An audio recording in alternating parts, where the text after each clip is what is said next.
Nothing beats a nice can of Perry Air when you've mismanaged the oxygen of your home world. Next up on the funniest movie ever, we're talking Spaceballs. Hey, Mom! The meatloaf! We want it now! Ask me about my wiener! Would you like to have a suckle of my zipper? Like perfect 10? Cool beans. Cool beans. And you never once paid for drugs. Yeah, Jamie. We want a shrubbery. Slippy, slappy, slimming, Swanson? I'm a peacock! You gotta let me fly! Shut up! But first, Rip, how are you? What's new? And what are you watching? What am I watching? I feel like I never have much to give you. So I made a point this week to actually jot down a bunch of shit I'm watching. Yeah, because I know you're watching things. I know you're not watching things. I am watching I see your things. Letterboxd. Let's start with TV. Okay. Survivor. Okay. You watching Survivor this season? I'm a little like in and out, you know, like I go in and out on Survivor. Like one season I really love it. The next season I kind of hate it. You know what? I feel that it's interesting that you're able to just bow out. Yeah. I can't do that. I could just give up on stuff. See, I can't. Yeah, I honestly, I envy that. I can't do it. Once I'm into it, then like I have to see it through. Oh, that's fair. See, I was never into it to begin with. Because this season started off really strong. Mm-hmm. As I've heard. It seemed promising. Good group of cast members. And then the one thing I fucking hate the most about Survivor happened where like 5 or 6 people find each other and then they just run the show. Yeah. Yeah. Seems to be happening. Was it the Strong Alliance? Yeah, the Strong Alliance. Because the strong people have never had a shot in Survivor before. Watch Big Brother. They name their alliances. I think that's the coolest thing about that show. I don't watch Big Brother. That's fair. I can't comment on that. Anyway, my guy got voted out, so even more reason for me to bow out. Still can't do it. That's hey, you're a shill to Survivor and Jeff Probst and his Fiji island. I'm a Probst shill. Yeah, you are. Probst shill? That's hard Probst to shills. say. Yeah. Okay, fine. Let's move on to another reality TV show. Summer House. Are you watching Summer House? I love Summer House. Okay, hit me. What do you got with Summer House? What do you think about this season? I think the season has been fantastic. I think there was a bit of worry that Lindsay's pregnant. Her and Carl aren't together anymore. This show is gonna be weird. It's gonna be what I didn't watch Vanderpump, but people are saying it's gonna be the same as Vanderpump. I don't think it has. It's been great. It's been a great season. It's really weird that Lindsay's pregnant on the show, but I don't understand why that would be a worry. That creates more drama. Yeah, which I'm here for. Yeah, Kyle's still a man child coming in at 4 a.m. I love Kyle. I'm a Kyle stan. Okay. I gotta say, Jesse Solomon having a bit of a messy summer. Sloppy Solomon. Yeah. Oh, jeez. We should make a side pod just about Summer House. About reality TV. Yeah, about reality TV. Okay, we can actually talk a movie. I watched Kiss Kiss Bang Bang. Oh, fun. I haven't seen that in a while. What'd you think? Well, we were talking about The Nice Guys on the other pod, right? And got me thinking, like, give me some more Shane Black. I'm here for more Shane Black. Yeah. I really liked it. I had never seen it before. I could have swore I did see it. I had not. I liked it, but I think I would have liked it more had I seen it in 2005 for the first time instead of in 2025. Yeah. Yeah. Like, remind me, that's with Robert Downey Jr. and Val Kilmer, and right? Val Kilmer, yes. Yeah. Okay. Yeah. You can tell right away, like, Shane Black's fingerprints are all over it. What made it funny and like a little sassy now feels dated. That's kind of like my reservations now about it. You mean dated in the sense that like some of the jokes are... Not even that. I just mean like dated as in like the movie itself is literally dated. Like, oh, okay. The narration drives me nuts. I fucking hate it. Yeah, there's narration in it. Yeah. Right? Whereas like I bet in 2005 that was like really like hot, like, oh, the main actor's kind of like... I kind of like a narration though. Like I'm a bit of a sucker for a narration. Oh, it's like one stop short of like a record scratch. You're probably wondering how I got here, right? I love that though. Yeah, that's me. Yeah, that's me. That said, like Robert Downey Jr. is a lot of fun in this movie. Yeah. Especially like when you contrast his character to Tony Stark, like he's still like wisecracking and smooth and like... It's kind of like the blueprint to Tony Stark almost. A little bit, but I like in this that he's kind of fucking bumbling ass backwards into success rather than, like geniusing his way out of it. Yeah, he's like moronic Tony Stark with the same amount of charm. Yeah, there you go. That's perfect. Also, is it blasphemous to say this might be my favorite Val Kilmer role? I mean, you're forgetting Tombstone because that's going to be the all-time Val Kilmer role. I recently saw Tombstone and like, yeah, I enjoyed it, but I don't know. He's having fun in this, and that's what gets me the most. Right? I just love about Tombstone. He's in a completely different movie than the rest of them. He is in a period piece drama. Like he is going for it in some of the scenes in Tombstone. Fair enough. What are you watching? I'll start with TV as well. This past week I've been watching Andor. I am late to the party on Andor, so I'm watching season 1, finally getting around to it. I'm on episode 8 of 12, I believe. I was worried for a little while. Like I was about 5 or 6 episodes in. I'm like, I'm not seeing it. You know, like I'm not. Like, yes, it's good, but I'm not seeing the hype. You know, everyone's talking about Andor. They're saying it's the best Star Wars property since whatever. See, can I stop you there? Yeah. Because I just realized I completely contradicted myself when I said that I won't bow out of stuff. I won't bow out of reality TV. You will bow out of TV shows? I will absolutely bow out of TV shows, yeah. Did you bow out of Andor? Yeah, so it's funny you said that you just started watching it, because I feel like when it first came out, I watched like 2 episodes. Right. I remember I was stoked. I watched 2 episodes, I ordered a pizza, and by the time I finished the pizza, I was noping the fuck out of that. I mean, that's fair. It is... It's hard for me because I am such a fan of Star Wars, which is great for this episode of Spaceballs, but it is such a different tone than the rest of the series and the rest of anything else that it takes you a while to, I'm a sucker for the lightsabers and the Force and like that part of Star Wars, that sort of stuff, the Jedi, the Sith. So when that's not front and center, I'm like, ugh, like lame. Like, so we'll get to this in a bit, but I'm curious. I'm going to pick your brain on it now. As a fan of Star Wars, do you feel pressured to like this? To like Andor? Yeah. I mean, there is a bit of a like pressure from the fan base that like, they're like, oh, you're a Star Wars fan, you don't like Andor, you're stupid. Like, it's for a different type of Star Wars fan, and I think that's kind of what's really interesting about the universe of Star Wars. There's the main movies, the main 6 to me, like the sequel trilogies, like they had me up until Rise of Skywalker. Then there's like, you know, you have the Clone Wars animated series. That's for a completely different part of the audience. There's the Ahsoka stuff. There's Obi-Wan. There's so many facets of it that you can dive into at any point. So I think it really just depends on like what is your personal version of Star Wars. So like that's why I get like why people like it. But I will say by episode 6, there's a heist that happens, and I was like, okay, you got me. You got me back. I'm on board with this heist and like, you know, the start of the rebellion, all that stuff like that. So it won me over in the end. It did take a while. That's a really interesting take. I couldn't agree more with where you're coming from. And I ask you that because as someone who doesn't have that close of a relationship with Star Wars, I feel like growing up, I liked it a lot more than now I do as an adult. Right. And I think a lot of that was because I felt pressured to like it. Like as an adult, you felt no, pressured? As a kid growing up, I felt pressured to like it. So it was just kind of like, I feel like I forced myself. Just picturing 12-year-old Rip, just like the weight of the world on his shoulders, having to like Star Wars. Well, it's true. I mean, like, because the jackasses like you growing up were super into it. And it's like, well, if I don't have the cool, you know, action figures. If you don't like a lightsaber, you're lame. Well, I mean, I like lightsabers. And like, you know, when you're 12, smacking the shit out of your friend with a lightsaber is fun, whether or not it's pertinent to the movie or not. Like, you could have just given me a toy sword. If I'm hitting you with it, I'm having fun, right? Fair enough. Fair enough. No, I get that. On the movie side of things, I watched Havoc this week, which is Tom Hardy and Gareth Evans directing. He directed the Raid movies, if you're familiar with those. This is just a fun fucking action romp. Like, it's a bit long, you know, kind of drags here and there. But overall, the action sequences are fantastic. It has a nightclub scene that every good action movie needs, and it's a great sequence. There's just a lot of good stuff that happens in this movie. I love a good nightclub scene.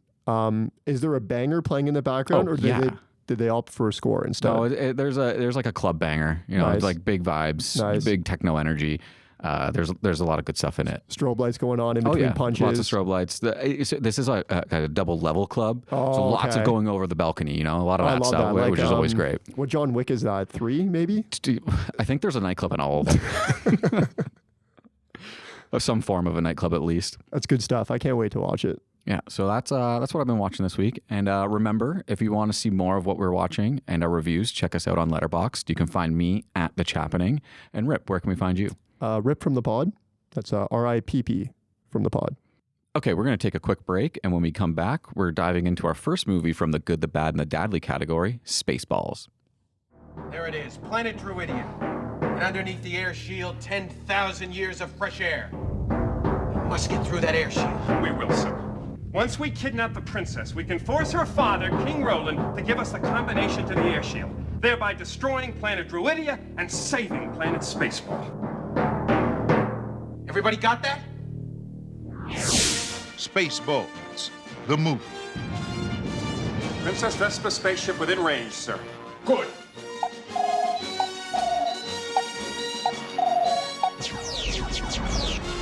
What's going on? It's either the 4th of July or someone's trying to kill us. Now we will show her who is in charge of this galaxy. If you do not give me the combination to the air shield, Dr. Slotkin will give your daughter back her old nose. Only one man and his trusted companion can save planet Druidia from disaster. Okay, Eagle 5, coming in. Lone Star. First, they must learn the secrets of yogurt. Yogurt. I am the keeper of a greater magic. The Force? No. The Schwartz. Avoid capture on a distant planet. Tell them to comb the desert, you hear me? Comb the desert! And we're back. Today, we're talking Spaceballs. First up, let's discuss the George format. We're going to set up the movie a little bit, talk about the nuts and bolts, go over the cast and crew. Then we'll dive into, the meaning of Star Wars to us and its relationship to this movie Spaceballs, because that's where it pulls heavily from. Then we'll go over the first 20, get into the fun and games, talk about the wrap-up of the movie. Then we'll go into, the MVC, some head-to-head, and our funniest scenes before getting into our second edition of Assemble and Ensemble. Are you excited for that, Rip? I am. I checked. It's not alliteration, by the way. It has to be the same letter. Okay, yeah. I mean, I'm glad you looked into it. But we'll look into it. I asked my partner, and she asked me if I passed 6th grade English, because apparently everybody knows that except me. I would love to check Google and for her to be wrong. That would be really more. funny. I would never tell her that. She'll have to listen to find out. Okay, Spaceballs. This movie comes out in June 1987, 4 years after Return of the Jedi. Its budget is $22.7 million. Does that seem way too frickin' high for this movie? It all went to Pizza the Hut's costume. Had to have, right? Box office take, $38 million. Not too shabby. Made its money back. All that Pizza the Hut. All the pepperoni. Yeah, all the pepperoni. I think I read they used wet flour batter as the drippy part. I don't know. It's a gross scene. It seems awful. Yeah. But practical effects. Yeah, practical effects. We love them here. The reviews, the critics hated it, obviously. This is one of those ones that they hated. The audience scores, though, across the board, audiences generally liked it. A lot of stuff in the 80s, on Just Watch and Rotten Tomatoes and IMDb. Yeah, of course. So this movie's directed by Mel Brooks, written by Mel Brooks and Thomas Meehan and Ronnie Graham. Let's talk Mel Brooks for a bit. Sure. Do you know much about his work? Where does he kind of land for you? I know he's an absolute legend. Frankly, not knowing him better is grounds for me to not be doing a comedy podcast. But I got nothing. I mean, I guess I should just honestly quit now. No, of course. Yeah, I get what you're saying. He's a popular director from, I don't know, back in our parents' day, right? Of his movies that I've seen Blazing Saddles and Robin Hood Men in Tights before. Although I haven't seen them in the last 20, 25 years, so to comment on them, I wouldn't be able to. Other popular movies from Mel Brooks include The Producers, the original version back in, I think, the 60s or 70s, and Young Frankenstein. Yeah, Young Frankenstein's been on my list forever. It's not streaming on anything, and again, I know it costs $4.99 to rent a movie, but I just don't want to out of principle. Just fucking put it on something. Stream. Just be like the rest of us. Okay. Let's get into the cast. Our cast includes Bill Pullman, John Candy, Rick Moranis, Michael Winslow, Mel Brooks, Daphne Zuniga, and Joan Rivers, and many more. There's lots of cameos. If you know 80s movies, you probably know a lot of these people. But I want to pause and sort of talk about the big three here. We got Pullman, Candy, Moranis. They're sort of the ones that hold this movie together. We know Pullman from some later work where he kind of gets out of comedy entirely and goes into some action movies and a lot of cop dramas, cop procedurals. I was looking at his IMDb. The other two, Moranis and Candy, stick in the comedy world for the most part. Let's start with Candy. This is our first full-on John Candy movie on the pod. Of course, we had him on Home Alone before, talked extensively about Gus Polinski, the polka king of the Northwest. But here's Barf. The obvious Chewbacca riff. What are your thoughts on this character? I love him. Yeah. I have a weird relationship with John Candy where just kind of going through his filmography, I realize I don't know him outside of any holiday movie. That's like my experience as well. Like I've definitely seen like Uncle Buck and like Planes, Christmas. Trains, and Automobiles. Thanksgiving. Yeah, but I don't remember those movies, so like it's really hard to like talk about them. I know he has other holiday movies, but for some reason, those are the only ones I've watched. Is Cool Runnings a holiday movie? It's an Olympics movie. Is that does it happen around Christmas? Is that It's a winter. I guess. I enjoyed that movie. It's a great movie. Yeah, Cool Runnings is fantastic. Yeah, so Barf as a character, just he's a part dog, part man guy, and he's the obvious spoof of Chewbacca. Do you think it works as a comp? I do, and I think largely it has to do with just him being a big fat guy. Is that? Yeah. Am I allowed to say that? Like, Yeah, that's kind of his that's gag, it. right? Yeah. Like the tail wagging on a big fat guy is funny. Yeah, and that little patch of like eye. Yeah, like he's a member of Kiss. Yeah, exactly. Okay, moving on to Rick Moranis. This is like kind of my first experience of Rick Moranis in like I don't know how to call it, in more of like an adult role, because I know Moranis from like Honey, I Shrunk the Kids, of course Ghostbusters. Those two movies were on during my childhood constantly. Shrunk the Kids, definitely I fell off of that as I got older, like it kind of like wore out, but Ghostbusters has always remained strong throughout my life. Spaceballs though is definitely my first interaction with him as more of a lead character, and he's playing Dark Helmet, the spoof of Vader. Curious your relationship with Moranis. Have you seen other work by him? I wish I was more familiar with his work, to be honest, but I feel like as a child, I kind of caught like the tail end of his career, given his like early retirement because, you know, unfortunate passing of his wife. Yep. I know Honey, I Shrunk the Kids movies as well. I actually revisited one, I think, during the pandemic. And I don't know the last time you saw it, but it's really well done. Yeah, because it's another one of those movies with a lot of practical effects. And Exactly, like, I right? love when you shrink down and like you show big stuff. Like I love when practical effects are used in that regard, where it's like, oh, here's this massive cereal box or something like Right. that. And I told you, I think on the last pod, like for holidays and birthdays and stuff, my sister always gives me DVDs. Yeah. And I want to say maybe for Christmas, she got me Little Giants. Okay, yeah, he's the coach in Little He's Giants, the coach right? in that, against Jay from Modern Family. Yep, yeah. Anyway, I rewatched that recently because my partner didn't watch it as a kid growing up, and she fucking loved it. That's great. It absolutely holds up. I'll lend you the DVD. I would love to watch that again. It's a ton of fun. Becky the Icebox O'Shea, the annexation of Puerto Rico, the trick play that terrorized playgrounds around the world. It's just such a wholesome movie. Absolutely holds up. Nice. And the Dark Helmet character, what are your thoughts on him? I loved it. To me, it was the best part of the movie. I love the flip up face latch thingy. Like I think that's a great like addition to it. It's really good, and I feel like they kind of leaned in more to like dick jokes with it, which I thought was the opposite way to go with that. There was a few times where instead they just kind of emphasize his height, which I thought was really funny because the helmet's obviously so big and he's so little that just as a visual gag, it's so good. It's also like such a precursor to the Family Guy Stewie as Darth Vader, you know, because Stewie's head's like the football shape, but he's got the massive helmet. Like, so whenever I see that, I see Rick Moranis as well. That's funny. That's a good comp. Let's touch briefly on Pullman. I know we talked a little bit about him. He doesn't quite have the same career as the other two. He has some bit roles until he pops up in A League of Their Own and Sleepless in Seattle, and then later as the President of the United States, Independence Day, and he gives a riveting speech. That's kind of my relationship with Pullman. What are your thoughts of him in this movie? That's pretty much it. I was going to say President Independence Day, right? I mean, he nails it. He nails that role. He's so good. Rivals Harrison Ford in Air Force One, in my opinion. I think rivals is a strong word.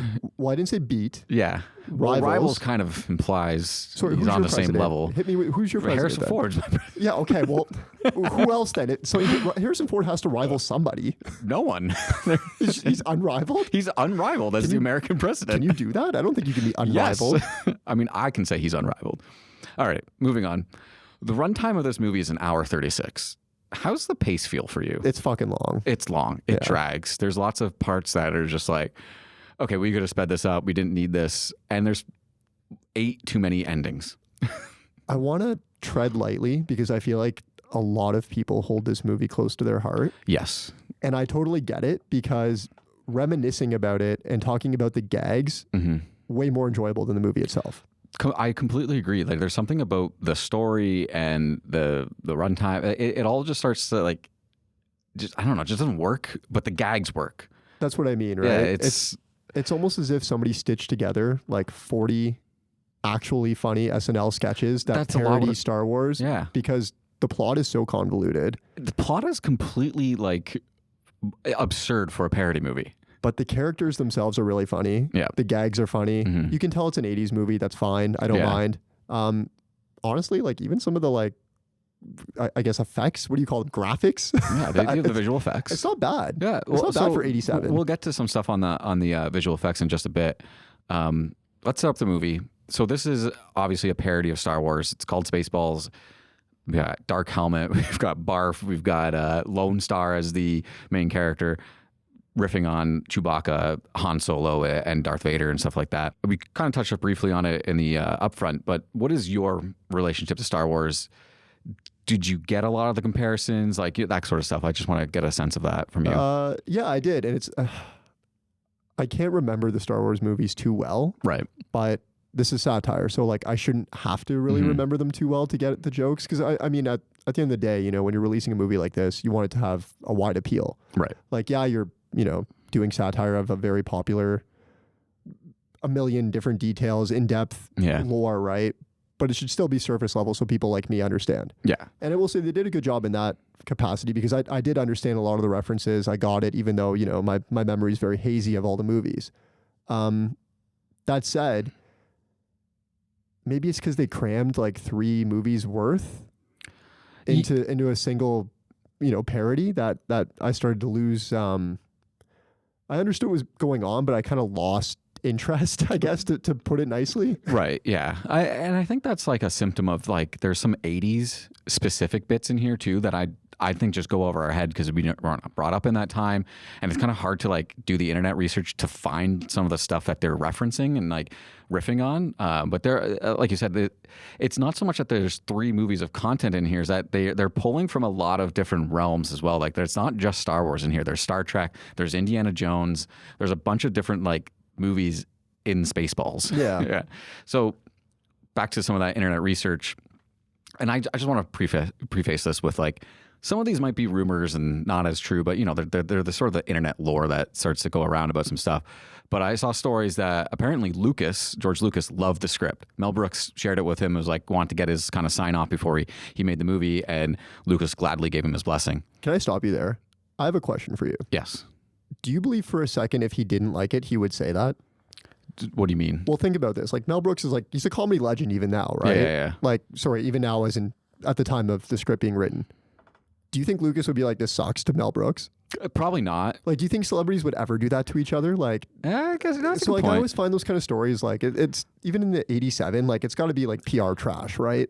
Probably, but I think there's something like, because apparently years later in the early 2000s, Lucas also gave his approval to Fanboys, the parody that came out about the release of Phantom Menace. So it seems like he's got a track record for really liking these things and like actually being cool guy Lucas about them. One thing that he did apparently request, though, is that the character of Lone Star not resemble Han Solo. So that's why Lone Star looks like Indiana Jones instead. Okay. Because he's got the leather jacket, the plaid shirt, you know, he looks more like that. Other rumors say that Lucas loved the script so much that he wanted to have Industrial Light and Magic do some of the effects. That would have been really cool. So that's something I looked into deeply and like tried to find it. Is this true? And I couldn't find anything to like corroborate that internet rumor. So, but that's a nice little like headcanon, to think that like Lucas was like, yeah, fuck it, let's just like make this parody movie look awesome by giving them like access to our stuff. I like that. Are you really familiar with like Lucas as a person? Like I don't know. Like, does that seem on brand for him to like want to do that? Yeah. Maybe. I don't know. I can't say. Yeah. Like I've only seen like his interview clips and like the behind the scenes stuff for Star That's Wars. fair. Like it's hard like, to say like whether he'd actually do that. Yeah. Like, is his reputation as like being a dick, or is he like, does he have a good reputation as being a creative? Like, I don't know. Outside of his relationship with like Spielberg, like I don't know who he is, right? Yeah, I think he has, because he's the guy that like he started like the visual effects, like what it is today. He's the father of it all. Like Industrial Light and Magic starts with all that like stop motion and the miniatures and all that stuff, but they quickly become the graphics for Jurassic Park. Yeah. Like some guy in a room figured out computer generated imaging and off to the races, right? So he seems like the kind of guy that's open to that kind of collaboration and into that stuff. But again, couldn't find any concrete evidence to back that up. So that's on the table. It sounds cool, and I don't care enough to look it up, so I'm just gonna run with it. Yeah. Don't repeat that to your friends as fact. Or do. They'll think you know a lot and you're cool. That's also true. All right. You know me. I love talking an opening image. Let's talk about the first shot of this movie. There's no way to do a Star Wars parody with anything else but an opening crawl.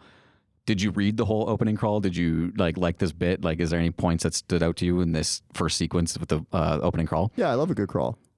That's it. Nothing else stood out to you? It's a good crawl. No, I mean, I laughed. There's some good stuff. Chapter 11. Yeah. Great little like sort of like hinting at the future of Star Wars there. You know, I like the one line, unbeknownst to the princess, but knownst to us. Yeah, unbeknownst is great. I don't know why I don't use it more in my everyday lingo. And then at the very end, if you can read this, you don't need glasses. It's a nice little shout out. I'm going to put myself out there and show how ignorant I am. Is Princess Vespa like a reference to anything? I have no idea, dude. Okay. Like, I was trying to looking. figure it out. I have no idea. Like, is it a play on Leia somehow? Like, I don't see it. I'm not sure. Like, the only thing I could think of was like Vespa. Was there like an air purifier brand or something? Because it's all about Perrier and like stealing the air from their home planet. I have no idea. Star Wars nerds, write in and let us know. Yes, please. It's not a riff from the Star Wars movies. I don't think so. Okay. Yeah, in my knowledge. Okay, let's talk about the first 20. We'll set up the scene. What's going on here? We open this movie. We meet Dark Helmet, who's the bumbling version of Darth Vader. We learn that he can wield this mysterious energy called the Schwartz, which is the parallel to the Force. It's this power ring type thing that sort of shoots lasers at henchmen's balls.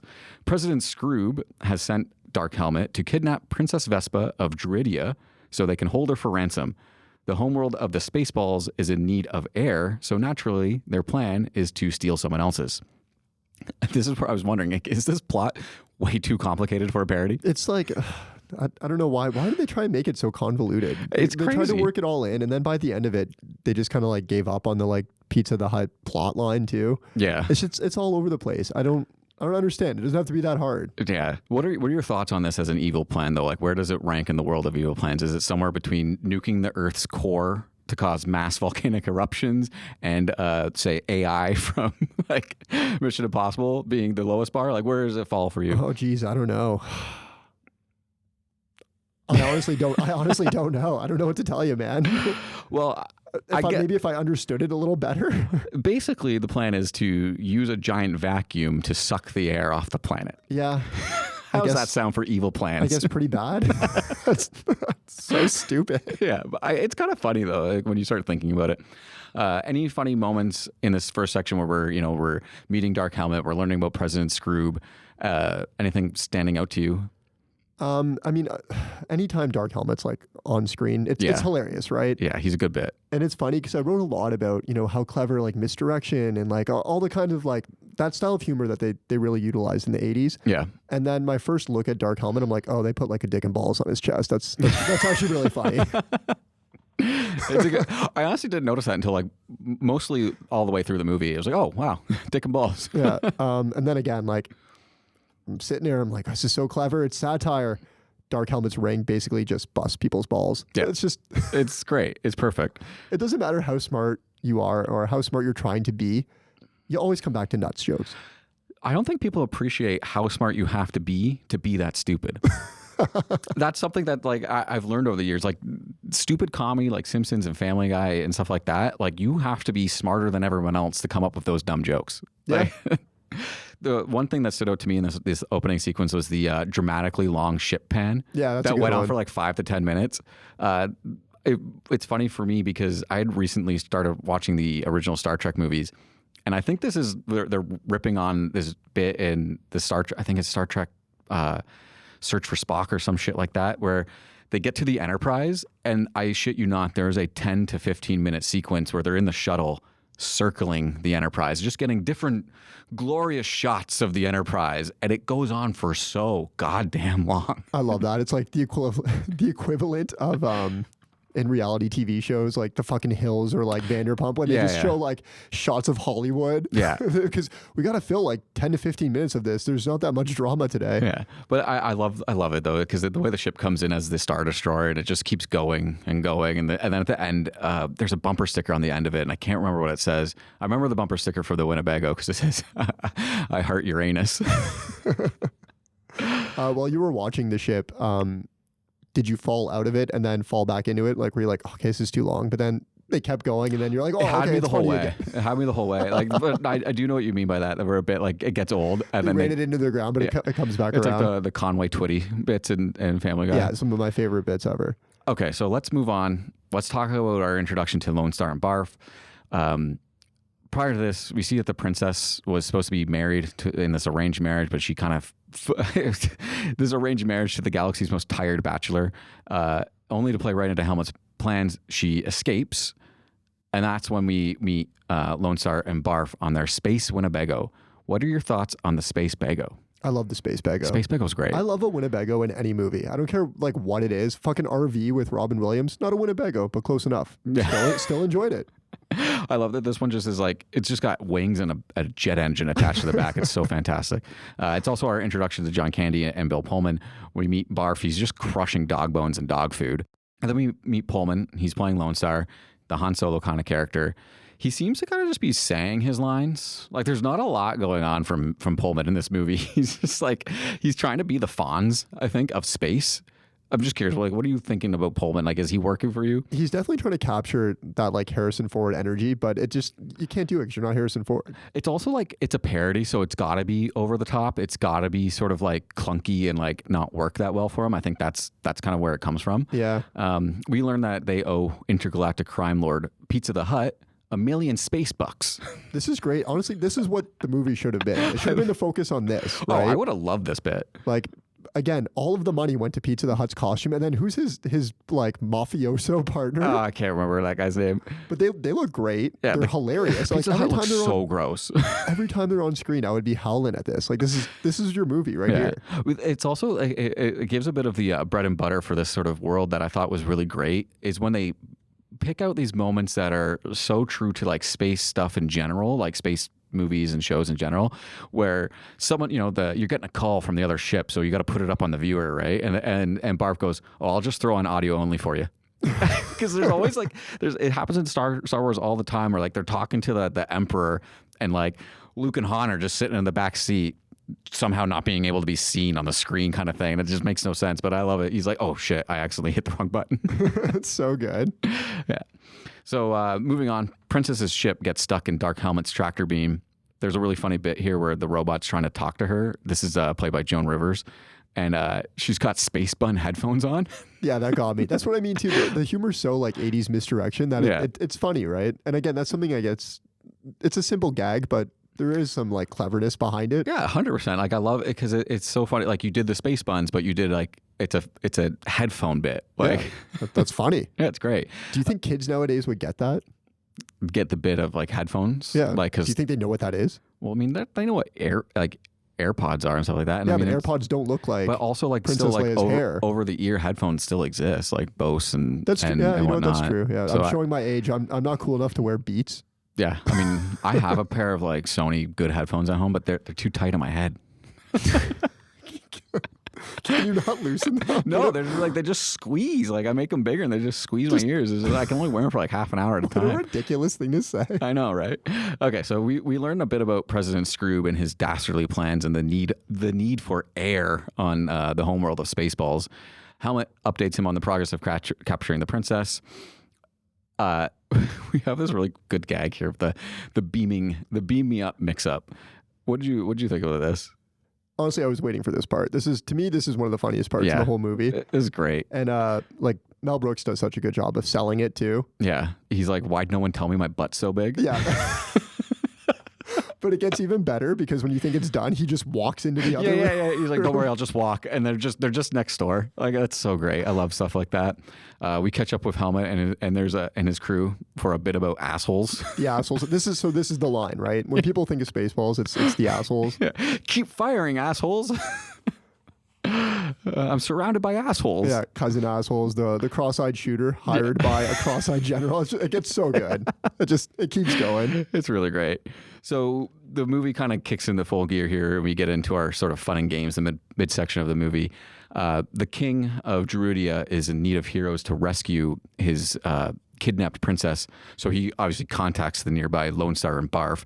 They ask for $1 million space bucks, and they'll rescue the princess. And thanks to some quick thinking, Lone Star and Barf quite easily save the princess and her matching luggage before her ship can be brought aboard via tractor beam. Anything kind of stand out for you here in these moments? Yeah, so I have to hit you with this, and I honestly thought this was going to be the line you opened the movie with. The give me paw. Yeah. This is great. Like, I bet this was such a popular handshake holler at the time with the boys. Like, think about it. Like, you're 80s boys, you're watching Miami Vice, you're doing a ton of fucking blow, and you're like... So just like, give me paw, bro. Yeah, give me paw. Because then afterward, John Candy goes like... Like, I can picture it now. Like, one bro does his line, he gets up, and then the next bro comes in, he's got his Miami Vice white jacket on. This is like the was up of the 80s. Absolutely. Absolutely. This is 1,000% the was up of the 80s. So my favorite part, though, of this sequence is the radar jam bit. This one got a really big laugh out loud moment for me when they just show the radar dish and a jar of jam crashes into it. And then you've got Michael Winslow doing all these crazy sound effects and like Dark Helmet's trying to figure out what's going on. And he goes, "The radar, sir, it appears to be jammed." He sells it. He sells jam. So there's this jam leaking from the console. Oh, it's so amazing. We also get another gag here that I want to ask you. Did we find the original version of this bit? So the camera zooms in close on Dark Helmet and knocks him over. We've seen this before in Scary Movie where the camera kind of does that quick zoom into Sydney and smokes her in the head. So I was like, oh my God, did we just stumble upon the first iteration of this bit, or had it been done before? But I don't know. I love like a little fourth wall break. I mean, let me tell you, movie is 1987. Chances are I'm not going to watch a movie earlier than this. So I'm just going to go ahead and believe it. Yeah, this is the beginning of cameras hitting actors gags. Don't correct me because I don't care. Then you've got everyone grabbing their nuts when they learn the princess isn't in the space car, which I think is a really funny callback. And then you also have the king himself being like, "Save the car if you can. It's a Mercedes." Yeah, that's a good one. We're just going to skip over Colonel Sanders. Oh, no. Sorry. Go ahead. Yeah, I forgot about Colonel Sanders. The names are so stupid, but like, I don't care. Like, Colonel Sanders, it's hilarious. It's a rip-off of the Colonel. Like, he looks like Colonel Sanders. He's dressed up in all white. Even nowadays, like 2025, I don't remember the last time I had KFC. This is still funny to me. Yeah, it's great. It's fantastic. Like calling Scotty snotty. Stupid. Such a boring, like lame, like, you know what I mean? Imagine I like to think it's like The Simpsons where you have a group of Harvard writers sitting in the room and you think they're going to come up with something like so clever, so like smart, so funny. And then they're just like, so snotty rhymes with Scotty. Like, we're all good with that, right? You make it sound so easy. We're all good with that. Maybe it was back then, all that blow going around. They're just rifling off 100 names a minute kind of thing. Moving on, Lone Star and Barf kind of square away the passengers and proceed to punch it by going hyperactive. And we get this interesting intergalactic hyperspeed space chase where Helmet has his crew go to ludicrous speed to catch the fleeing Bago. I had no idea what was going on here because they go to ludicrous speed and then there's this weird like plaid overlay and Barf's like, "They've gone plaid." I have no idea if this is in reference to something. I found it funny. I was laughing. I was like, what do you think they're like riffing on here? I have no idea. Do they even know? Probably not. This is also where we get the shot of the Bago and it says, "I love Uranus" on the bumper sticker.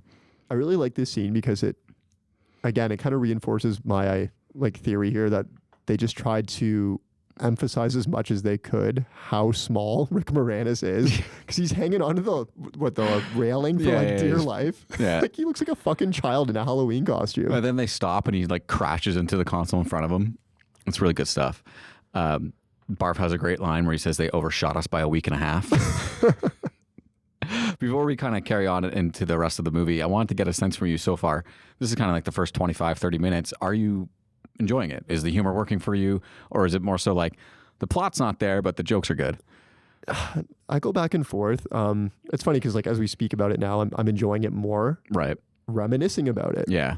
At the same time, I think really it's just a victim of, for every like 3 jokes that they throw at you, 1 lands. Yeah.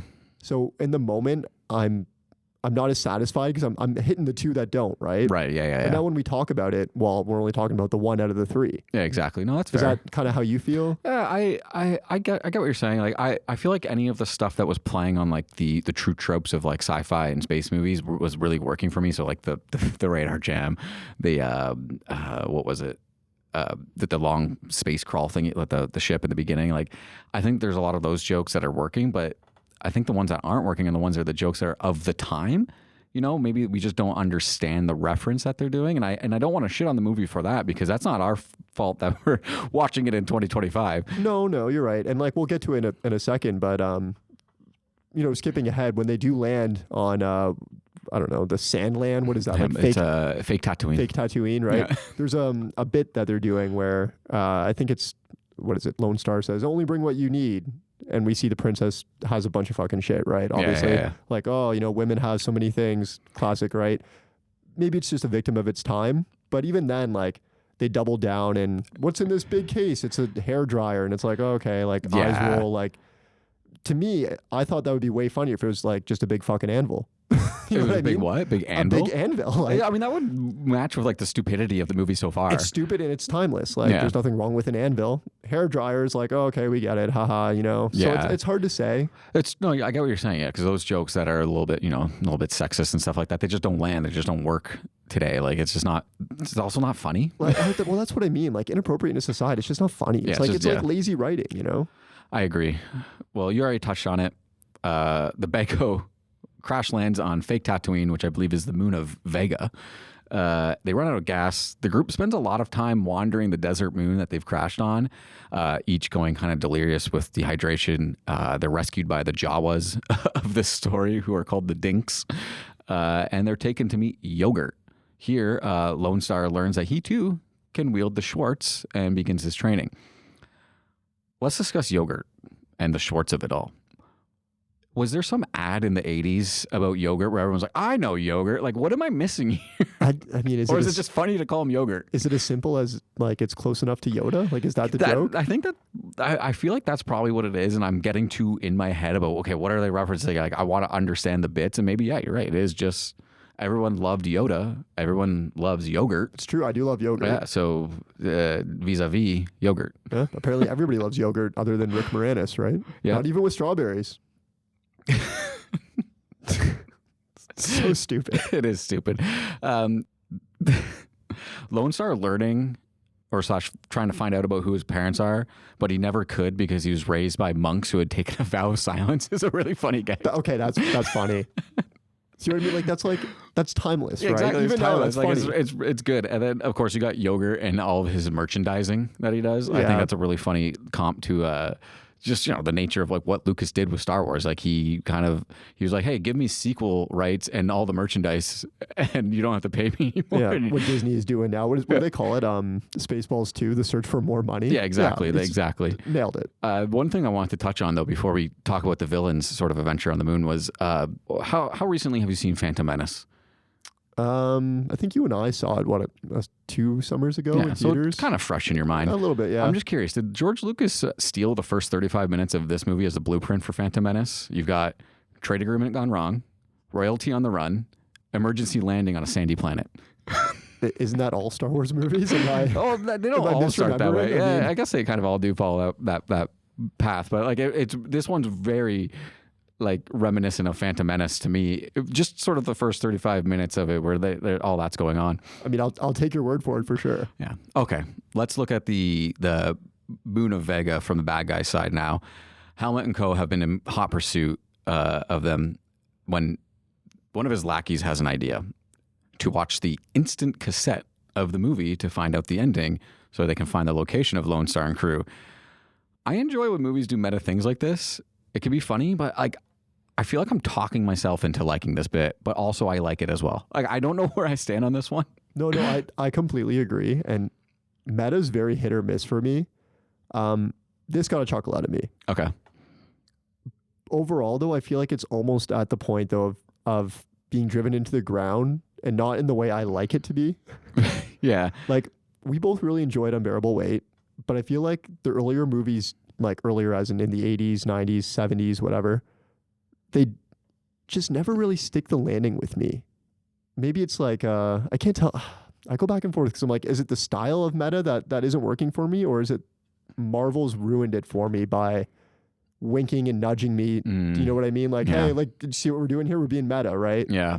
So I don't know. I go back and forth. Like Unbearable works for me because it's meta, but it's Nicolas Cage. There's a plot. Like he's being Nicolas Cage, right? Right. Whereas them seeing themselves on the screen is funny, but it's also like, hey guys, like, do you see this meta joke that we're doing? Like, this is funny, you know? So let me give you some context that I found that maybe it changes your opinion on the bit.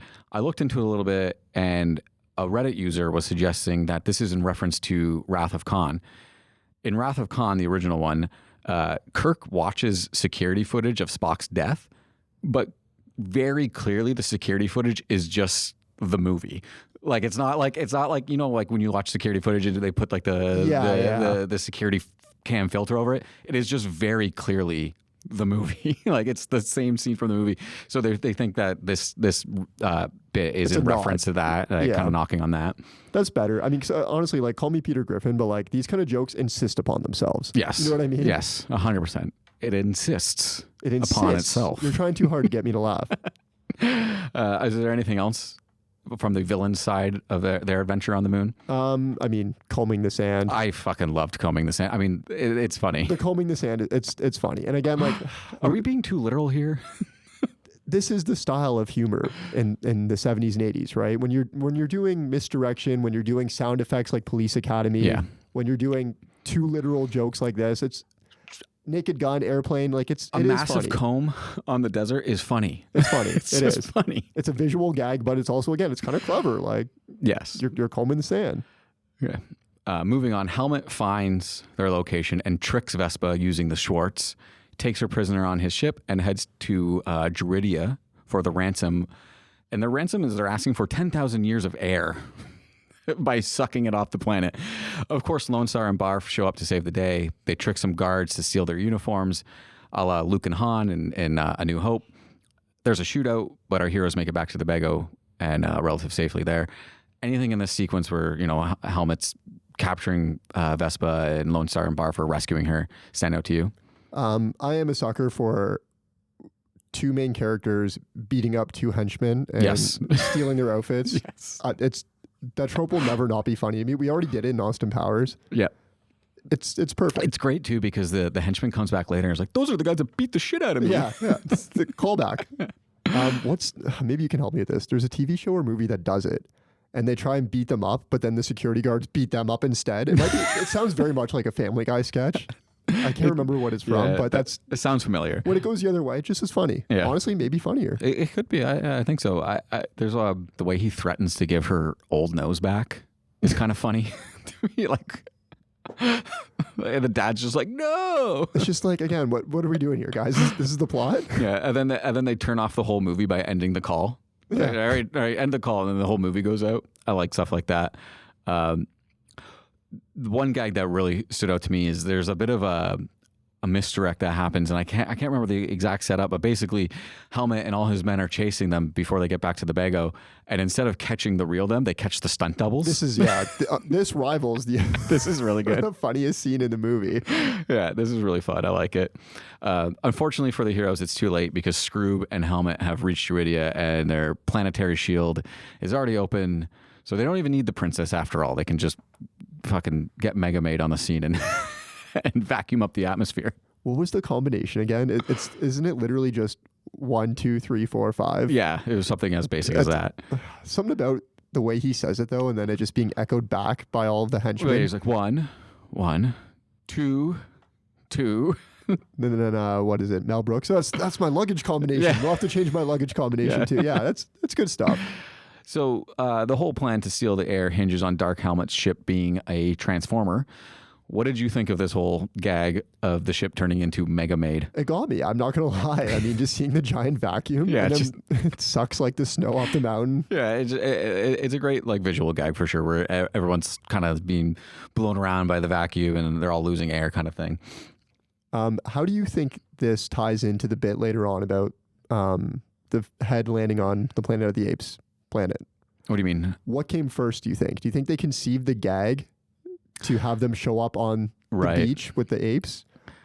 Or do you think like they're like, hey, wouldn't this be funny to just throw at the end of the movie because it's the Statue of Liberty head basically? Yeah, that's a good question. Yeah, like that's the chicken or the egg of comedy questions here. It's I think that they probably had, because it seems like they had this idea that they needed more air and they're going to have to steal air. So the vacuum made thing was probably there first. And then they're like, hey, we can make it look like Statue of Liberty. And then they can land on the Planet of the Apes at the end. Why not, right? I mean, we'll get to the ending. I guess very in a couple, soon, in a very couple shortly. seconds. Yeah. So, so I'll let you take it away, and then I'll say my piece. Yeah. So the ship transforms into Mega Maid. It's a made spaceship, if that wasn't clear, with a vacuum cleaner that sucks the air off the planet. Lone Star and crew infiltrate the ear. Lone Star goes on a solo mission, sneaks around to find the self-destruct button because obviously the Maid has a self-destruct button. And we get a final showdown between Helmet and Lone Star, both wielding the Schwartz. In the end, Lone Star is triumphant and initiates the self-destruct sequence on the ship. Okay, the fight's got some moments, and there's some good bits leading up to Lone Star sneaking around the ship. What do you have in this sequence? I'm going to start with Vulcan neck pinch. Yeah. No, it's a bit lower. It's a bit lower. It's like the judo chop. Seeing a lot of similarities between this and Austin Powers. Yeah, hey, he's probably inspired by it, right? Like, I am your father's brother's, like, fucking cousin's roommate or something. Funny. I feel like that one's, like, kind of overdone, but at the time, I bet that got a good laugh. Yeah. I had one of the soldiers goes, "What are you doing here?" And he's like, "This," and sprays him in the eyes with shaving cream. Yeah. I just thought that was like, there's nothing that funny about it, but it got me. When they're mid-fight, they like cut up a crew member by accident with their Schwartz. One of the funniest parts in this movie for me, and it actually made me laugh out loud, was when he goes, "Put her there," and they shake hands, and he takes the ring. The Schwartz. And goes, "Oh my God, I can't believe that actually worked." You fell for the oldest trick in the book, you moron. And Rick Moranis sells it too. Like it's so great. He's fucking dialed up to like a 12. Though there's something really fun about watching Rick Moranis in that massive fucking helmet and the way he's like overacting to get the helmet to bobble around and like really like play into the scene. It's really fantastic. Like he's made for a role like this. You can tell he's having the time of his fucking life. A couple other shout outs. The Schwartz getting twisted mid-fight. Yeah. The other one that I really loved was, I think this happens before he tricks Lone Star, but he comes running at Lone Star and Lone Star just holds him by the head. And since Helmet's so short, you can't like reach him. He's trying to hit him with the Schwartz and can't do it. Again, I came in here ready to talk about how clever the satire is in this movie. And the more we talk about it, the more I'm realizing there's so many dick jokes. Oh, yeah. Like just the way they grab the lightsabers. It's like, you guys are... Yeah, they hold it. Yeah, the Schwartz is a dick. That's all. Your dick. Yeah, exactly. Well, that's what the lightsaber is, right? It's just what's the Superbad line? What's it like having a gun? It's like having two cocks. If one of your cock and kills someone. Okay, let's wrap this up. Everything kind of closes with a happy ending. We have Helmet and Scroob crash land on the Planet of the Apes. The guys no longer owe Pizza the Hut because he ate himself to death after being locked in his stretched limousine. Lone Star finds out he's a prince, so he flies back to Druidia and stops the wedding just in time to marry Vespa himself. There's a diner sequence in here, and I kind of want to talk to you about this scene specifically before we touch on the end bits. What did you think of the diner sequence before they take off to see Vespa again? So now that we've kind of reached the ending, I'm going to voice some gripes here. Yeah, go for it. Things that just like wouldn't fly nowadays. And I don't mean in terms of inappropriateness. I just mean in terms of like, it would be chopped up, right? Like it would be cut on the cutting room floor. Right. Is that, I don't know what the expression I guess that's is. the phrase. Anyway, like this diner scene never makes it into the movie. This diner scene is purely, they're like, oh, we didn't do an alien bit. Yeah, and I have to imagine, because it's like the 80s, instead of writing it on a whiteboard, it's just like pinned onto their fucking wooden wall. Corkboard, I don't know, whatever it's called. There's so many bits like this that they just refuse to let go because they're so funny. Whereas like nowadays people are like, oh no, like if it's really funny but it doesn't fit the plot, you got to cut it, right? Right. There's none of that in this movie. No, they literally recreate the alien stomach buster scene using the actor John Hurt, who was in the original movie itself, and then the alien dances to ragtime out of the diner. Which is, Looney Tunes was the fucking frog. Did that just debut? Like, yeah, maybe. Again, this would be fucking cut in a second. Not even Scary Movie does like fucking things like this. It's true. Is there anything else in the last ending moment of this movie that you want to talk about? The bear and the bearded lady got a laugh out of me. Like all the escape pods being taken by, fucking random side characters like this. Lone Star just randomly being a prince. Well, yeah, because the medallion obviously was in a alien language. They have to wrap it up, right? I mean, I guess that's how you do it. We talked about the Planet of the Apes bit. now that we're here, I'm starting to think that was just a random fucking bit with a tack on the wall. They're like, oh fuck, this was really funny. It's really funny that the way the apes like react to it. They're like, oh no, Spaceballs. There goes the planet. Before we head to break, what are your closing thoughts on this movie? Did you like it? Is there anything else you would have done differently? Anything that it could use more of? It's just like, it's lots of misdirection, lots of literal gags. Again, the coffee in the radar machine, the princess's hair, combing the desert. It just really gives you a feel for the era. Right. Like that kind of humor was so prevalent in the 80s, right? Some bleed into the 90s, like Naked Gun, Airplane, Caddyshack, Police Academy, more Mel Brooks with like Robin Hood Men in Tights. Like it was just, that was the vibe in the 80s. That was how you did humor, right? And like, you have to tip your hat because, again, it requires some sort of like intelligence rather than just throwing a football at Hans Moleman's groin. That's really funny too. And there's a lot of dick jokes, but again, at the end of the day, there's a certain cleverness behind this satire. Yeah, no, I totally agree.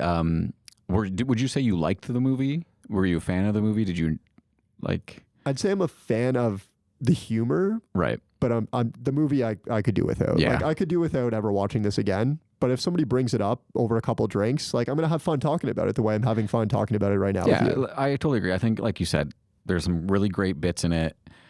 When they really play on the tropes of sci-fi and space, it works really well. But again, like the rest of the movie, I'm like so on it. Like I don't want to hate on it because it's still a good film and to most people. But yeah, not for me. I have to imagine, like this must have had a massive cultural impact. No. Other than the bros doing blow and saying "Gimme paw," right? Yeah, like, I mean, I guess that's the biggest moment, the biggest mark.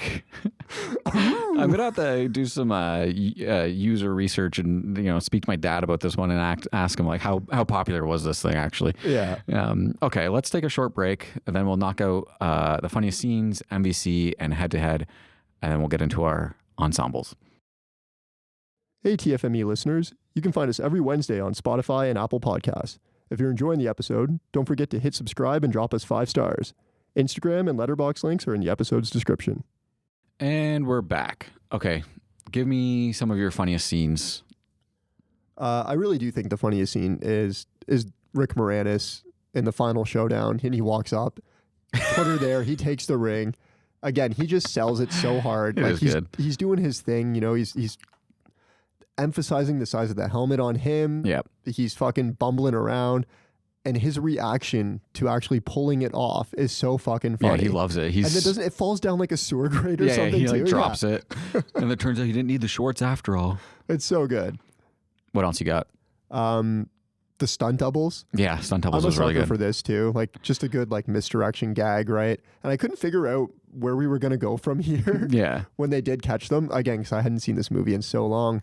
And then again, they turn around and they're like running. It's like a fucking Danny DeVito lookalike playing Vespa. Yeah, it's good. It's good stuff. Anything else? Ludicrous Speed. Is there anything behind this name, or is it just sounds good? I think it just sounds good. Like I don't know. It's probably like going on the like trend of like hyper speed, jump the light speed. So they just made up a bullshit thing kind of thing. I don't know, something about ludicrous speed. Yeah, I'm not sure. I maybe it's referencing something. I'm not sure. Good racehorse name. Yeah, there you go. Enter that in the Derby. And then my last one here is Mel Brooks with his ass facing forward, and then just walking into the room right next to him. It's fucking hilarious. That's good stuff. For me, I had the radar jammed. I'm a sucker for these low hanging fruit bits. I loved it. Everything about Michael Winslow. And then the jam actually coming through the console was amazing to me. Comb the Desert. This is also right up there with me. And I love the super long shot in the opening of the ship. Yeah. I was like, that's probably the best, like satire of the Star Wars franchise, right there, like that, because that shot is so iconic of the Star Destroyer coming overhead. Like, so to me, it was really good. It's really funny that was done for humor. Now, let me ask you, when was the last time you saw Speed? I was like quite recently. Do you have any recollection of how that movie opens? Yeah, it's the elevator shafts or something like that, right? Fucking 5 minutes. Unironically, it's so long. Yeah. But it's a credit sequence. I feel right, because they're flashing the names up, right? Yeah, that's fucking crazy though. I mean, at least like show me shots of like where it's filmed and stuff. It's just fucking the elevator shaft for like 5 fucking minutes. Oh, they're just panning up it, right? It's not even like I think quick they're panning down. Oh, okay, yeah, they're not even like doing quick cuts of like. Yeah, it's ridiculous. It's funny too because like that movie's not about an elevator shaft. It's not at all. It barely takes place there. I don't know why, but for some reason that's what it reminded me of, and it's doing it ironically now. Funny, but though. yeah, go watch, go YouTube. I guarantee you, there's a cut on YouTube of like speed elevator shaft, and it's just 5 minutes of credits. There's probably also a 10-hour version. Okay, MVC. Who do you think it goes to here? Is it Moranis, Candy, Brooks? Oh, that's tough. I mean, I think it's got to be Rick Moranis because he really does steal every scene he's in. Yeah. But that said, like I really enjoy Brooks as the president, as Yogurt. Yeah. I think he's doing a good job. The jokes are funny and they all land about the merchandise. Yep. John Candy is just a delight anytime you see him, whether he's being funny or not. Like I feel like they underutilized him in this movie. Yeah. I think that's what it comes down to for me. Why I would go Moranis over Candy. I can get behind that, and having him dressed as a dog is hilarious. There's so much more they could have done. What are you doing? Yeah. Give me paw. Yeah, give me more Chewbacca bits, but it's a dog. Like I think that would have been great. So it's Moranis. So I would go Moranis. That's what I would say. Okay, head to head. I got some 80s comedies and then just other parodies. So 80s comedies, Ghostbusters. Do you think this is better than Ghostbusters? If you're going to say yes, you're wrong. No, I don't know. No, I guess not. Yeah, I don't think it's better than Ghostbusters. And for parodies, I've got Stripes. Have you seen Stripes? I actually haven't, but I've heard nothing but good things. Yeah, I haven't actually seen Stripes either. So this is a lot. It's hard for head to head in this movie particularly because of the era. Like it's just movies I'm not familiar with. I'm truly showing my ignorance, and like again, all of these movies I've been dying to watch, but I don't know. I'd rather just go watch Dirty Grandpa again for the 7th time. Hey, you do you, man. Police Academy. I think this is funnier than Police Academy. You think so? I like Police Academy. I haven't seen it in years, but for someone who does a lot of impressions, the sound effects, like, it just doesn't work for me. Okay, that's fair.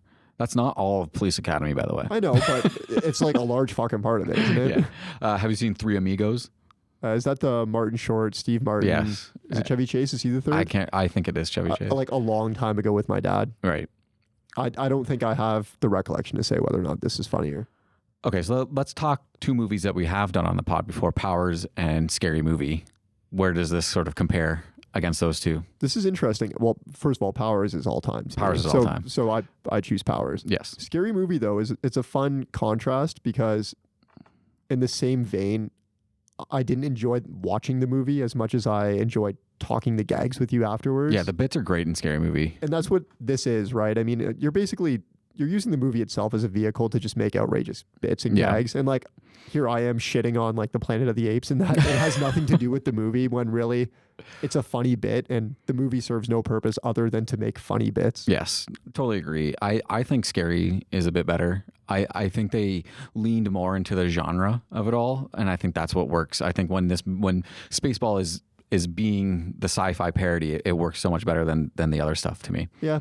I guess it's also funny here to say like, my relationship with scary movies is probably the same as my relationship with Star Wars, where like I can acknowledge that what we have here is something really cool and it's great that people follow that. Right. But personally, that's just not my thing. Is there a huge crowd following Scary Movie? People love horror movies. That's what I'm getting at, right? So horror as a genre is super popular. I'm familiar with classic horror tropes, but I don't know the movies themselves enough to really care. You know what I mean? Like it's still funny to me, but it's probably funnier to somebody who has seen, all of the Friday the 13th movies or all the Jason movies. Right. Yeah, they just have more to like refer back to and like they have the context, right? Okay, so like 2 weeks after we recorded this episode of Spaceballs, it was officially announced that Spaceballs 2 is going into production. It released with a short teaser that was essentially an opening crawl gag and some words from Mel Brooks. Rip, what are your thoughts on a Spaceballs 2? I gotta say, this is a good crawl. Yeah? This got me excited. It got me excited too. The teaser is what, a minute 42 long? Yeah, and it basically is just like a bunch of like, not low blows, but a bunch of shots at Hollywood and their tradition of just running sequels into the ground. I was had, first of all, because I heard, there's a new Spaceballs 2 trailer out. Right. Saw a trailer, it's a teaser. No. They're not the same thing. They haven't even gone into production yet. But it got me. Yeah, I was very shocked because I was like, well, how is this happening? And I haven't heard anything about it, and now there's a trailer. Well, you were just misled, I guess. I was misled. Yeah, I had been had. Yeah, you were right. They were wrong. Yeah, obviously. So a minute 42 long. A minute 22 is literally just a wall of text. But it's a great wall of text. It is a good wall of text. I love it. It starts with 38 years ago, there was only one Star Wars trilogy. Since then, a prequel trilogy, a sequel trilogy, a sequel to the prequel, a prequel to the sequel. I love the way it just goes on and on and on like that. And it's funny because like the Star Wars sequels, prequels, sequel, prequel, spinoff, TV show joke that you just, went on about. It really resonates with me because as someone relatively distant from the franchise, like I truly have no idea how much content exists anymore. Oh yeah, there's a lot. This could be a bit or it could be real. I don't know. It's real. Either and way, a bit. it's funny. Yeah. I hope that the rest of the crawl is like a little nod of like what's to come, because they start touching on like, there's not to mention 2 Dune movies, 7 Jurassic Parks, 2 Avatars plus 3 upcoming Avatars, making 5 Avatars. Like they go on and on like that. So I hope they really start to pull from those movies as well. How many Dunes are there? 2 Dunes. 3 Dunes. 2 Dunes. Dune 2 chicks at the same time? That's not the joke. Jesus. But you might have just pulled out something wrong with the crawl, because there's been 3 Dunes technically. Because there's the one from the 80s. Does that count? I don't know. Have you seen it? I've seen parts of it, but I had to stop because it was... You should write in and you should complain. Hey, Mel, you're wrong. I'll see you on the message boards. Actually, there's 3 Dunes. Let's talk about who's going to be in this one a little bit. The entire main cast is returning. Even the reclusive Rick Moranis. Your thoughts? That's pretty huge. I know, like he said no previously to like Ghostbusters and stuff like that. So that gives me hope that the script for this is... just first bangs. of all, I don't know if there is a script. Is there a script? I have no idea. Maybe this is just a figment of Mel Brooks' 98-year-old mind. He's going to be 100 when this comes out. Yeah. That's crazy. It's wild. And you know what? Like, he's still sharp. Yeah. Like, seeing him at the end of the crawl there. It felt like he wants this and not that someone else is like, weekend at Bernieing him through this teaser. What does he say? We asked what the fans want, but instead we made this. Like, that's funny. Yeah, like, I love that. It fits right in with the original vibe. Like, it gives me hope, and he still got it. I hope that they keep the subtitle Spaceballs 2, A Search for More Money. I hope that's what they end up calling it. I hope they make like a joke on top of that. So it's like Spaceballs 3, The Search for Spaceballs 2. You know what I mean? It's been like 30 years? It's amazing. 38 years. Wild. Lewis Pullman, who has been starring in a lot of stuff lately as he was, what's that character's name in Thunderbolts? Sentry. He was the new hero in Sentry, but he's going to be starring alongside his dad, Bill. That's pretty interesting. That's cool. Yeah, son of Lone Star, probably. I like when they do stuff like that. He probably won't. What if he's the son of Moranis? That'd be fun. What if he's dark helmet? I can't remember his name. Didn't they try to bring in like Shia LaBeouf into like the Indiana Jones movies or something? Like they're just going to dress him up like Shia. That's pretty good. I love that. I actually liked that movie up until the end. Better yet, they go even more meta and they dress him up like Even Stevens. And it's like you're supposed to put together that he's Even Stevens, who is Shia LaBeouf, who is Indy's son. And Lone Star is based on Indy. It's just a whole giant meta mess. Yeah. What do you think they're going to do with the John Candy character? I don't know. Recast or just kind of make nods to? I mean, maybe you do a meta barf. Meta barf. Maybe Lewis Pullman's doing double duty. Maybe he's doing Lone Star's son and Barf's son. I think the better question is like, who could replace him? Nobody. Know? Like, what's his name? Philip Seymour Hoffman's kid. Yeah, maybe. Cooper Hoffman, I think that's his name. He's doing like good stuff. Somebody like Paul Walter Hauser would be like pretty good, I guess. He's in everything now too. What's he in? Remind me. So he's in I Think You Should Leave.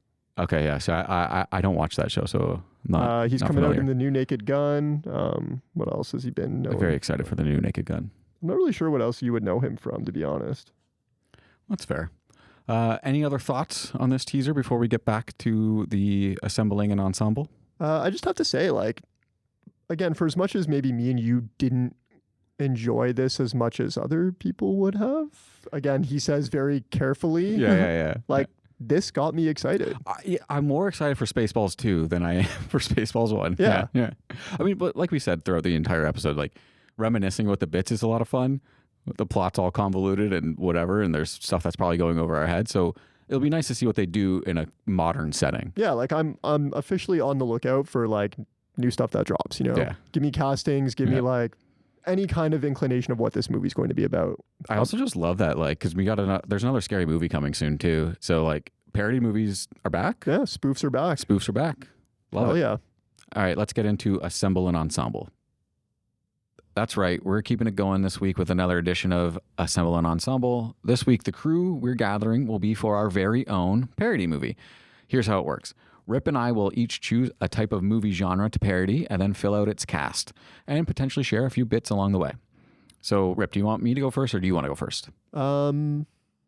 You go first. I will go first. Okay. I don't know if there's like a true name for this genre, but I've often heard it described as kids on bikes movies. So these are your kids doing adult adventure flicks like The Goonies, E.T., Stand By Me, more recently stuff like Stranger Things. So that's sort of the genre that I want to parody. The cast, I was talking to you a little bit about this before, that I was having a bit of a hard time with it. I wanted to do sort of like this generation's child stars, but it didn't work for me for two reasons because number one, I don't know any of them, which is kind of a cop-out point. I love that. Hang on, before you get to your second point, I love that instead of just changing your genre. No, I love the genre. I think the genre push on anyway. I think the genre is ripe for parody. Like it's a fun genre because like they sort of parody themselves already. For sure, and they are all the movies you listed are great too. Yeah, they're all fantastic movies. I love it. I love the kids on bikes adventure movies. So yeah, I know, like saying I don't know this generation's child stars is definitely a cop-out. But the other reason why I thought it didn't work though is like when you have a kid in a parody movie, it's like less of a parody, you know? It's like you're almost like too close to the genre for it to work. So then I was like, okay, well maybe we do like Disney Channel era people, someone like Cole Sprouse and Dylan Sprouse, and maybe they play the same character. Just like take turns. They like fucking Big Daddy it. Yeah, exactly like that. And maybe there's a bit where like one time like you just leave both of them in the shot just to fuck with the audience. That's actually really funny. That's a good gag. So I thought about that for a while, but then I went a completely different route. Where I was like, well, let's Wet Hot American Summer this, you know? Let's get adults playing kids. But let's like iterate upon that, like, you know, because I was like, you know what, the image of John Cena in one of those little fucking propeller hats playing a kid is gold, but like I don't want to completely rip off Wet Hot American Summer. So let's have 5 actors who are all currently the same age, but thanks to the wonders of CGI, we're going to de-age them to their 15-year-old selves. Okay. Let me also say that all children actors, but then just Wet Hot American Summer John Cena with the propeller hat. That's pretty funny too. It's also a really funny visual gag. So I chose actors from the class of 87. They're all born in 87, not the class of 87. Yeah, okay. Just, you know, sure. I think that's what you can still call it class of 87. Yeah, sure. We'll go with that. So we have the leader, you know, there's a leader in every one of these Kids on Bikes movies. I'm going to go with Hilary Duff, the Disney Channel queen. She's the brains and competency that the group needs. Her number 2, the leader's best friend, is going to be Miles Teller. Okay. Who is part love interest, part bodyguard, part nuisance. They're both 87, eh? Yeah. Okay. This is like there's that sort of like friendship from diapers kind of motif. Okay, I like that. Then you got your science and tech friend, the guy who's into gadgets, traps, and computers, Michael B. Jordan. I just think because he's so charismatic and physically intimidating nowadays, I think it would be fun to see him play against type and do something. So he's still jacked, right? Well, it's interesting. Hold that because I have that next. But like maybe he's still jacked, but we'll talk about it a bit. But I like the idea of like imagine his charm, but as the inventor of the group kind of thing. You know what I mean? He's one of their best assets in that way. Obviously, no group is complete without muscle. Zac Efron. But it's just his face de-aged. He's the same size as he is today. Well, now hang on, because Zac Efron's experiencing a bit of his own Jonah Hill moment here. Are we talking like Iron Claw? I'm talking Iron Claw jacked Zac Efron, but just his face is de-aged to make him look 14 again. I don't know if you're allowed to do that. He's goosed. Yeah. Then obviously you have the non-friend who gets caught up in it anyway, who will be Tom Felton. Okay. He's literally going to play Draco Malfoy in this movie. Sick back hair and everything. Yeah, everything. Every movie needs an enemy, so I thought, okay, how about we have Karen Gillan from Guardians of the Galaxy, and she plays like a cheap ass robot, kind of like her character in Guardians of the Galaxy, but like. I don't know. Think about like the Tin Man from Wizard of Oz cheap. She plays like the reverse E.T. So instead of trying to help E.T., they're like they have to kill E.T. That's Jesus Christ. That went dark fast. It's a parody. Yeah. So that's my ensemble. Some of the bits I had. You know how in these movies kids are just like they get to their friend's house and they just like they ghost ride the bike off into the front lawn and they leave it there. So that happens a lot, but every single time the kid's bike gets stolen. He gets off and it rolls right into like someone else just takes it. It just he's got pops like on. all black on, like the cat burglar mask and everything, just ready to go. I had this side bit, so a la Monty Python when they have sort of the cops doing that investigation throughout Holy Grail. What if there's this side bit where it's just like these cops investigating where the damn kids were, and it's like more and more violent scenes. it's just this ongoing story. So it's like, why are the parents not worried ever in these movies? The parents never know where the kids are. Yeah, they're always up to no good. They're like being chased by the government, or they're dealing with an alien, or they're dealing with pirate booby traps. That's really funny. I thought you were going to go the other way with that, where like all of these violent things are happening, but they just keep investigating the bike robberies. Like, that's pretty funny the too. captain's just like, no, I don't care. There's a spree. There's a bike thief. There's a bike thief loose. Your bike could be next. Yes. All right. What did you have for your parody ensemble? That was really good, and I actually do really enjoy the kids on bikes movies. Yeah. So yeah, I like that. A fun little genre. I'm really excited for the new F1 movie coming out. Okay. I don't follow F1 at all. Right. But I do love Brad Pitt. Yes. And that movie looks fucking beautiful. It does. It Cinematography looks like a treat. So I'm going to do an F1 parody. Nice. So think Talladega Nights, but maybe in like a mockumentary format. Okay, so kind of like Office style. Yeah, okay, kind of like Office style, I guess. Right, I was thinking more like Spinal Tap. I was thinking more like Borat, you know. Oh, okay, yeah, we kind of just we follow along, but it's not so much. You know, they sit down and they fucking look at the camera like Modern Family. Gotcha. One of my favorite throwaway lines in Talladega Nights is just when Sacha Baron Cohen refers to F1 as Formula 1. It's just so simple. Is that what this movie's called? Formula 1? Yeah, there you go. That's literally the name. I think doing what McKay and Farrell did to NASCAR, but to F1, like especially given the boom now, like I'm not in F1. Are you? I keep saying I'm going to try. Yeah. I haven't done it yet. I say the same thing. Yeah. Yeah. But I think it would be a really good laugh now. So I came up with like, what would my cast for it be? Yeah. So I'm thinking, you know, like a chief who's kind of in control of. Like the chief of the pit? Chief of the pit. Yep. 2 drivers. Because there's always got to be a team. There's always you got to pit them against each other. Exactly, right? And then a tech guy / like engineer. You know, I don't really, this is funny because I don't know Formula 1. He's the guy that like plugs the car into the computer and it's like, the airfoil's not right. Yeah, that's, yeah, what did you call it? Airfoil? I don't know if that, spoiler? I don't know. That's what they call them on the back of the car. That's the thing on right? the back of the car, yeah. I don't know. And then obviously an antagonist driver. Of course. Of course. So my chief, you don't watch Abbott Elementary, do you? No, I haven't. So Tyler James Williams, I really like his character in Abbott. So you've never seen it. He's like a reserved, quiet, type A kind of guy. Right. And I think this would create a lot of tension with like a rowdy driver, which we'll get to next. Yep. Also gives him, you know, his moment to rein in his team. Like he needs that character arc, right? Yes. So my 2 drivers, I'm thinking Gabriel LaBelle. Okay. Yeah. And then because of Borat, Maria Baklava. Who's that? Have you seen the second Borat? I have not seen the second Borat. She's fantastic. And like she plays his daughter in it. Okay, cool. So I'm thinking like they're actually siblings. Maybe they're funded by like a billionaire, you know, naturally billionaires thinking that they can just throw money at something. Yes. By an F1 team. Right.